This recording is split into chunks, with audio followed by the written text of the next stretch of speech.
지금부터 2024 헌납 8 대통령 윤석열 탄핵 사건에 대한 선고를 시작하겠습니다. 먼저 적법 요건에 관하여 살펴보겠습니다. 이 사건 계엄 선포가 사법심사의 대상이 되는지에 관하여 보겠습니다. 고위공직자의 헌법 및 법률 위반으로부터 헌법 질서를 수호하고자 하는 탄핵 심판의 취지를 고려하면 이 사건 계엄 선포가 고도의 정치적 결단을 요하는 행위라 하더라도 그 헌법 및 법률 위반 여부를 심사할 수 있습니다. 국회 법사의 조사 없이 이 사건 탄핵 소추안을 의결한 점에 대하여 보겠습니다. 헌법은 국회의 소추 절차를 입법에 맡기고 있고 국회법은 법사위 조사 여부를 국회의 재량으로 규정하고 있습니다. 따라서 법사위의 조사가 없었다고 하여 탄핵 소추 의결이 부적법하다고 볼 수 없습니다. 이 사건 탄핵 소추안의 의결이 일사부재의 원칙에 위반되는지 여부에 대해서 보겠습니다. 국회법은 부결된 안건을 같은 회기 중에 다시 발의할 수 없도록 규정하고 있습니다. 피청구인에 대한 1차 탄핵 소추안이 제418회 정기회 회기에 투표 불성립되었지만 이 사건 탄핵 소추안은 제419회 임시회 회기 중에 발의되었으므로 일사부재의 원칙에 위반되지 않습니다. 한편 이에 대해서는 다른 회기에도 탄핵 소추안의 발의 횟수를 제한하는 입법이 필요하다는 재판관 정형식의 보충 의견이 있습니다. 이 사건 계엄이 단시간 안에 해제되었고 이로 인한 피해가 발생하지 않았으므로 보호 이익이 헌결되었는지 여부에 대해서 보겠습니다. 이 사건 계엄이 해제되었다고 하더라도 이 사건 계엄으로 인하여 이 사건 탄핵 사유는 이미 발생하였으므로 심판의 이익이 부정된다고 볼 수 없습니다. 소추 의결서에서 내란죄 등 형법 위반 행위로 구성하였던 것을 탄핵 심판 청구 이후에 헌법 위반 행위로 포섭하여 주장한 점에 대하여 보겠습니다. 기본적 사실관계는 동일하게 유지하면서 적용 법조문을 철회, 변경하는 것은 소추사유의 철회, 변경에 해당하지 않으므로 특별한 절차를 거치지 않더라도 허용됩니다. 피청구인은 소추사유에 뇌란죄 관련 부분이 없었다면 의결 정족수를 충족하지 못하였을 것이라고 주장하지만 이는 가정적 주장에 불과하며 객관적으로 뒷받침할 만한 근거도 없습니다. 대통령의 지위를 탈취하기 위하여 탄핵 소추권을 남용하였다는 주장에 대하여 보겠습니다. 이 사건 탄핵 소추안의 의결 과정이 적법하고 피소추자의 헌법 또는 법률 위반이 일정 수준 이상 소명되었으므로 탄핵 소추권이 남용되었다고 볼 수 없습니다. 그렇다면 이 사건 탄핵 심판 청구는 적법합니다. 한편 증거법칙과 관련하여 탄핵 심판 절차에서 형사소송법상 전문법칙을 완화하여 적용할 수 있다는 재판관 이미선, 김형두의 보충 의견과 탄핵 심판 절차에서 앞으로는 전문법칙을 보다 엄격하게 적용할 필요가 있다는 재판관 김복형, 조한창의 보충 의견이 있습니다. 다음으로 피청구인이 직무집행에 있어 헌법이나 법률을 위반하였는지 피청구인의 법 위반 행위가 피청구인을 파면할 만큼 중대한 것인지에 관하여 살펴보겠습니다. 우선 소추 사유별로 살펴보겠습니다. 1. 이 사건 계엄 선포에 관하여 보겠습니다. 헌법 및 계엄법에 따르면 비상계엄 선포의 실체적 요건 중 하나는 전시, 사변 또는 이에 준하는 국가 비상사태로 저가 교전 상태에 있거나 사회 질서가 극도로 교란되어 행정 및 사법 기능의 수행이 현저히 곤란한 상황이 현실적으로 발생하여야 한다는 것입니다. 피청구인은 야당이 다수 의석을 차지한 국회의 이례적인 탄핵소추 추진, 일방적인 입법권 행사 및 예산 삭감 시도 등의 전횡으로 인하여 위와 같은 중대한 위기사항이 발생하였다고 주장합니다. 피청구인의 취임 후 이 사건 계엄 선포 전까지 국회는 행안부 장관, 검사, 방통위위원장, 감사원장 등에 대하여 총 22건의 탄핵소추안을 발의하였습니다. 이는 국회가 탄핵소추 사유의 위헌위법성에 대해 숙고하지 않은 채 법 위반의 의혹에만 근거하여 탄핵심판 제도를 정부에 대한 정치적 압박 수단으로 이용하였다는 우려를 낳았습니다. 그러나 이 사건 계엄 선포 당시에는 검사 1인 및 방통위위원장에 대한 탄핵 심판 절차만이 진행 중이었습니다. 피청구인이 야당이 일방적으로 통과시켜 문제가 있다고 주장하는 법률안들은 피청구인이 제의를 요구하거나 공포를 보류하여 그 효력이 발생되지 않은 상태였습니다. 2025년도 예산안은 2024년 예산을 집행하고 있었던 이 사건 계엄 선포 당시 상황에 어떠한 영향을 미칠 수 없고 위 예산안에 대하여 국회 예결특위의 의결이 있었을 뿐 본회의의 의결이 있었던 것도 아닙니다. 따라서 국회의 탄핵소추, 입법, 예산안 심의 등의 권한 행사가 이 사건 계엄 선포 당시 중대한 위기 상황을 현실적으로 발생시켰다고 볼 수 없습니다. 국회의 권한 행사가 위법, 부당하더라도 헌법재판소의 탄핵 심판, 피청구인의 법률안 제의 요구 등 평상시 권력 행사 방법으로 대처할 수 있으므로 국가 긴급권의 행사를 정당화할 수 없습니다. 피청구인은 부정선거 의혹을 해소하기 위하여 이 사건 계엄을 선포하였다고도 주장합니다. 그러나 어떠한 의혹이 있다는 것만으로 중대한 위기 상황이 현실적으로 발생하였다고 볼 수는 없습니다. 또한 중앙선관위는 제22대 국회의원 선거 전에 보안 취약점에 대하여 대부분 조치하였다고 발표하였으며 사전, 우편, 투표함, 보관장소, CCTV 영상을 24시간 공개하고 개표 과정에 수검표 제도를 도입하는 등의 대책을 마련하였다는 점에서도 피청구인의 주장은 타당하다고 볼 수 없습니다. 결국 피청구인이 주장하는 사정을 모두 고려하더라도 피청구인의 판단을 객관적으로 정당화할 수 있을 정도의 위기 상황이 이 사건 계엄 선포 당시 존재하였다고 볼 수 없습니다. 헌법과 계엄법은 비상계엄 선포의 실체적 요건으로 병력으로서 군사상의 필요에 응하거나 공공의 안녕질서를 유지할 필요와 목적이 있을 것을 요구하고 있습니다.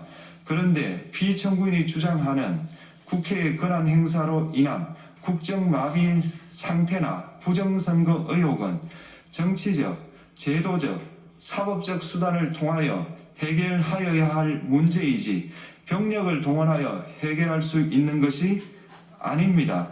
피청구인은 이 사건 계엄이 야당의 전횡과 국정위기 상황을 국민에게 알리기 위한 경고성 계엄 또는 호소형 계엄이라고 주장하지만 이는 계엄법이 정한 계엄 선포의 목적이 아닙니다. 또한 피청구인은 계엄 선포에 그치지 아니하고 군경을 동원하여 국회의 권한 행사를 방해하는 등의 헌법 및 법률 위반 행위로 나아갔으므로 경고성 또는 호소형 계엄이라는 피청구인의 주장을 받아들일 수 없습니다. 그렇다면 이 사건 계엄 선포는 비상계엄 선포의 실체적 요건을 위반한 것입니다. 다음으로 이 사건 계엄 선포가 절차적 요건을 준수하였는지에 관하여 보겠습니다. 계엄 선포 및 계엄 사령관 임명은 국무회의의 심의를 거쳐야 합니다. 피청구인이 이 사건 계엄을 선포하기 직전에 국무총리 및 9명의 국무위원에게 계엄 선포의 취지를 간략히 설명한 사실은 인정됩니다. 그러나 피청구인은 계엄사령관 등 이 사건 계엄의 구체적인 내용을 설명하지 않았고 다른 구성원들에게 의견을 진술할 기회를 부여하지 않은 점을 고려하면 이 사건 계엄 선포에 관한 심의가 이루어졌다고 보기도 어렵습니다. 그 외에도 피청구인은 국무총리와 관계 국무위원이 비상계엄 선포문에 부서하지 않았음에도 이 사건 계엄을 선포하였고 그 시행 일시, 시행 지역 및 계엄사령관을 공고하지 않았으며 지체 없이 국회에 통고하지도 않았으므로 헌법 및 계엄법이 정한 비상계엄 선포의 절차적 요건을 위반하였습니다. 2. 국회에 대한 군경 투입에 관하여 보겠습니다. 피청구인은 국방부 장관에게 국회에 군대를 투입할 것을 지시하였습니다. 이에 군인들은 헬기 등을 이용하여 국회 경내로 진입하였고 일부는 유리창을 깨고 본관 내부로 들어가기도 하였습니다. 피청구인은 육군 특수전 사령관 등에게 의결 정족수가 채워지지 않은 것 같으니 문을 부수고 들어가서 안에 있는 인원들을 끄집어내라는 등의 지시를 하였습니다. 또한 피청구인은 경찰청장에게 계엄사령관을 통하여 이 사건 포고령의 내용을 알려주고 직접 6차례 전화를 하기도 하였습니다. 이에 경찰청장은 국회 출입을 전면 차단하도록 하였습니다. 이로 인하여 국회로 모이고 있던 국회의원들 중 일부는 담장을 넘어가야 했거나 아예 들어가지 못하였습니다. 한편 국방부 장관은 필요시 체포할 목적으로 국군 방첩사령관에게 국회의장, 각 정당 대표 등 14명의 위치를 확인하라고 지시하였습니다. 피청구인은 국가정보원 1차장에게 전화하여 국군 방첩사령부를 지원하라고 하였고 국군 방첩사령관은 국가정보원 1차장에게 위 사람들에 대한 위치 확인을 요청하였습니다. 이와 같이 피청구인은 군경을 투입하여 국회의원의 국회 출입을 통제하는 한편 이들을 끌어내라고 지시함으로써 국회의 권한 행사를 방해하였으므로 국회에 계엄 해제 요구권을 부여한 헌법 조항을 위반하였고 국회의원의 심의 표결권, 불체포 특권을 침해하였습니다. 또한 각 정당의 대표 등에 대한 위치 확인 시도에 관여함으로써 정당 활동의 자유를 침해하였습니다. 피청구인은 국회의 권한 행사를 막는 등 정치적 목적으로 병력을 투입함으로써 국가안전보장과 국토방위를 사명으로 하여 나라를 위해 봉사하여 온 군인들이 일반 시민들과 대치하도록 만들었습니다. 이에 피청구인은 국군의 정치적 중립성을 침해하고 헌법에 따른 국군 통수 의무를 위반하였습니다. 3. 이 사건 포고령 발령에 관하여 보겠습니다. 피청구인은 이 사건 포고령을 통하여 국회, 지방의회, 정당의 활동을 금지함으로써 국회에 계엄 해제 요구권을 부여한 헌법조항, 정당 제도를 규정한 헌법조항, 대의민주주의 권력 분리 원칙을 위반하였습니다. 비상계엄 하에서 기본권을 제한하기 위한 요건을 정한 헌법 및 계엄법 조항, 영장주의를 위반하여 국민의 정치적 기본권, 단체 행동권, 직업의 자유를 침해하였습니다. 4. 중앙선관위에 대한 압수수색에 관하여 보겠습니다. 피청구인은 국방부 장관에게 병력을 동원하여 선관위의 전산 시스템을 점검하라고 지시하였습니다. 이에 따라 중앙선관위 청사에 투입된 병력은 출입 통제를 하면서 당직자들의 휴대전화를 압수하고 전산 시스템을 촬영하였습니다. 이는 선관위에 대하여 영장 없이 압수수색을 하도록 하여 영장주의를 위반한 것이자 선관위의 독립성을 침해한 것입니다. 5. 법조인에 대한 위치 확인 시도에 관하여 보겠습니다.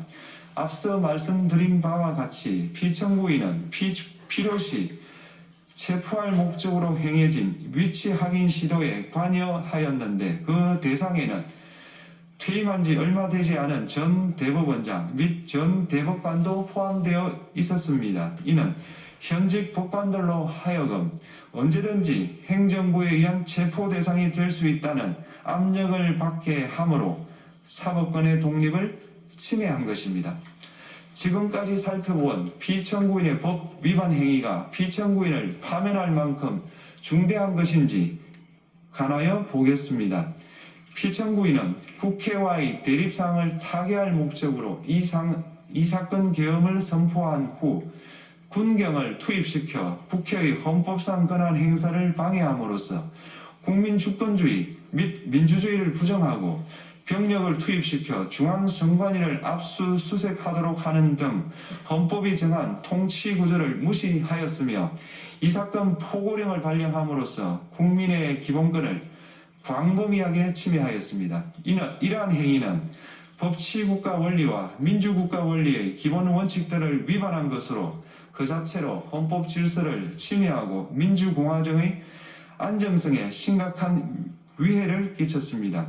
한편 국회가 신속하게 비상계엄 해제 요구를 결의할 수 있었던 것은 시민들의 저항과 군경의 소극적인 임무 수행 덕분이었으므로 이는 피청구인의 법 위반에 대한 중대성 판단에 영향을 미치지 않습니다. 대통령의 권한은 어디까지나 헌법에 의하여 부여받은 것입니다. 피청구인은 가장 신중히 행사되어야 할 권한이 국가 긴급권을 헌법에서 정한 한계를 벗어나 행사하여 대통령으로서의 권한 행사에 대한 불신을 초래하였습니다. 피청구인이 취임한 이래 야당이 주도하고 이례적으로 많은 탄핵소추로 인하여 여러 고위공직자의 권한 행사가 탄핵 심판 중 정지되었습니다.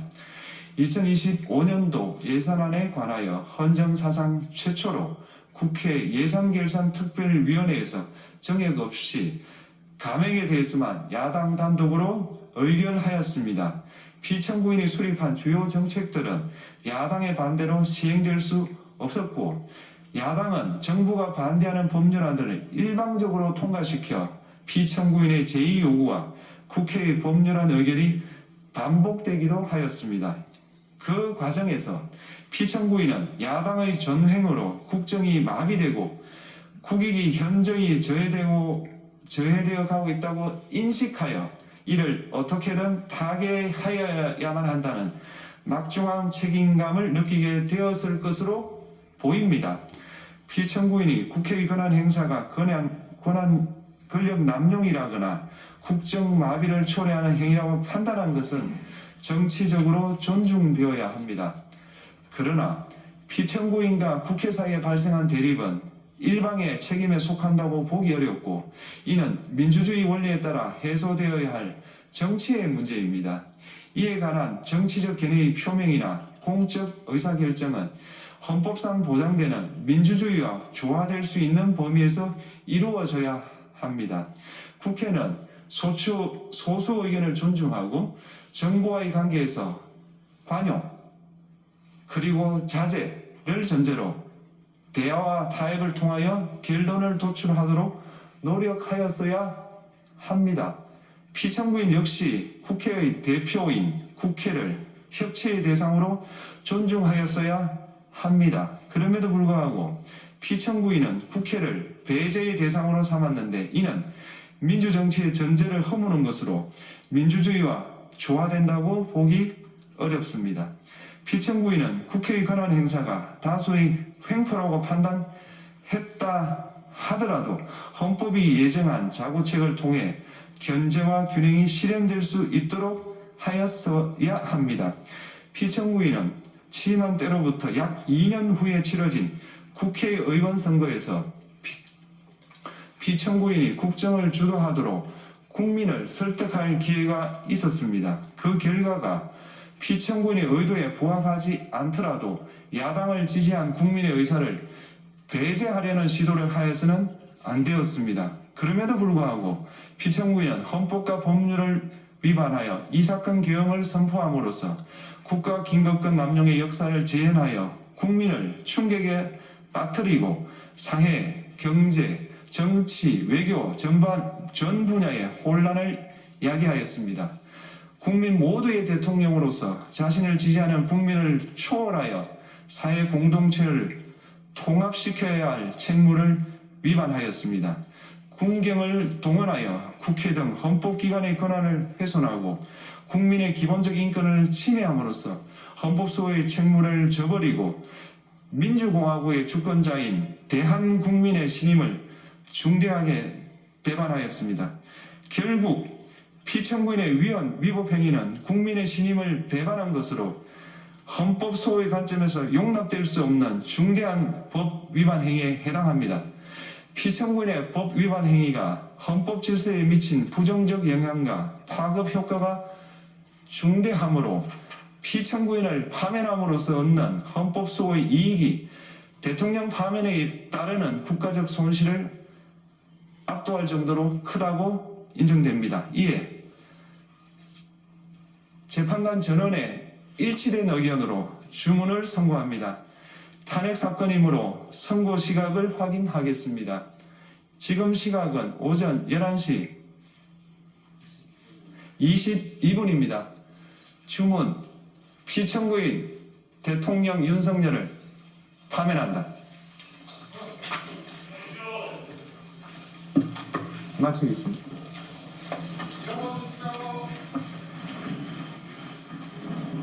(2025년 4월 4일) 금요일 오전 11시 22분 제20대 대한민국 윤석열 대통령은 전직 대통령이 됐습니다.